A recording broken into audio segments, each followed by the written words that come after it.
അപ്പോൾ ഗായ്സ് നമുക്കൊരു കിട്ടില്ല പണി കിട്ടണം ഗായ്സ്. അപ്പോൾ നമ്മുടെ വണ്ടിയുടെ ടെയിൽ ലാംപ്സും കാണാനൊക്കെ അങ്ങനെ പൊട്ടിപ്പോയിട്ടോ വണ്ടി ബാക്ക് സൈഡ് റിവേഴ്സ് എടുത്തപ്പോൾ.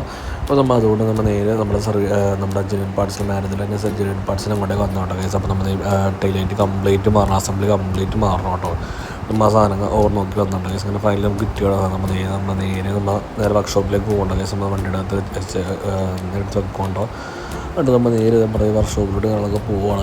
ഈ സാധനം ഒന്ന് ഫിക്സ് ചെയ്യണം, എന്നിട്ട് ബാക്കി അഡ്വാൻറ്റേജ് ചെയ്യണം കേട്ടോ. അപ്പം നമുക്ക് ആ ഒരു ഷെല്ല് മാത്രം പൊട്ടിക്കൊണ്ടാണ് വിഷയം കഴിച്ച്. ഇതാണ്ട് ഞാൻ പറഞ്ഞ പൊട്ടിയത് ഫുള്ള് പൊട്ടിയത് ഒത്തിരി കയറി കഴിച്ചു. അപ്പോൾ വെള്ളം കണക്ക് കയറും. അപ്പോൾ നമ്മൾ റിസ്ക് എടുക്കാൻ നിന്നില്ല. നമ്മൾ നേരെ വണ്ടി സാധനങ്ങളൊക്കെ മാറ്റാൻ വെച്ചിട്ട് പിന്നെ നമ്മൾ നേരെ സാധനങ്ങളൊക്കെ മാറ്റാൻ വേണ്ടി നിൽക്കണം. വർക്ക്ഷോപ്പിൽ വെയിറ്റ് ചെയ്യണ്ട കഴിച്ച്. പുതിയ സാധനങ്ങൾ കാണാനൊക്കെ മാറ്റി. ഇപ്പോൾ നമ്മൾ അടുത്ത നെക്സ്റ്റ് വർക്കെന്ന് വെച്ചാൽ നോക്കിയിട്ട് അതിനകത്ത് ഒരു ചെറിയൊരു സ്മോക്കും കാണാനൊക്കെ ചെയ്യണം കേട്ടോ. സ്മോക്ക് കാണാനൊക്കെ ചെയ്യണം, ലൈറ്റിങ് കാണാനൊക്കെ. അപ്പോഴത്തേക്കും നല്ല ലുക്കായിട്ട് ഇരിക്കും. അപ്പോൾ നമ്മൾ ഈ സ്മോക്ക് കാണാനൊക്കെ ചെയ്യണം ഒന്നാണ് കേട്ടോ. അപ്പോൾ ഒരു സൈഡ് സ്മോക്ക് കാണാൻ ചെയ്ത് തരണ്ട ഓൾറെഡി. നമ്മൾ ഇതാണ്ടോ മാറ്റിയൊരു പോർഷൻ ഇതാണ്. അപ്പോൾ ഇത് കൂടെ സ്മോക്ക് കാണാനൊക്കെ ചെയ്യണം കേട്ടോ. അപ്പോൾ നമ്മൾ നേരെ സ്മോക്ക് കാണാൻ വേണ്ടി വരെ വീട്ടിലേക്ക് പോകട്ടെ. അടുത്തിട്ട് വീണ്ടും കാണാം. അതുവരെ